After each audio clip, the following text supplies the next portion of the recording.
Noluvchi insonlar kim? Noluvchi insonlar bular g'irt bekorchi. Ishdan noliydi, uydan noliydi, davlatni yomonlab noliydi, hamma joydan noliydi. Shu qanaqadir ishga joylashib oladida boradi, shu ishga borib ishlamasa-da, mehnat qilmasa-da, yotsa dam olib ishda ham yotib kelsa. Dam olishga vaqt bersa-da, mana senga 2 kun, hech 5 kun dam ol. Oylikda qanchadir ko'tarib bersa. Shu narsani xohlaydi. Bunaqa jamiyat, bunaqa tushuncha bilan hech qachon na o'zini hayotini, kelajagini yaxshilay oladi, na davlat rivojlanadi. Xalq rivojlansa-da hamma narsa.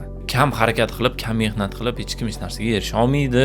Maqsad qo'yib, o'zida intizomni shakllantirib, dangasaligini yengishga harakat qilmaydi-da. Nolishni bir o'zi uchun to'g'ri model sifatida ko'rib oladi-da, tinmay nolib yuradi. Sizga kimdir nolayotgan bo'lsa, demak tushuning, u g'irt bekorchi. Ya'ni bekorchiligini shu nolish orqali isbotlab beryapti. Nolish bu bekorchilikning bitta isboti. Boshqa hech qanaqa sabab yo'q. Chunki band odam nolib, nimadirlar yomonlab, kimdirlarni ayblab o'tirmaydi. Band odam bo'ldi, biladi, shu qilish kerak, bajarish kerak.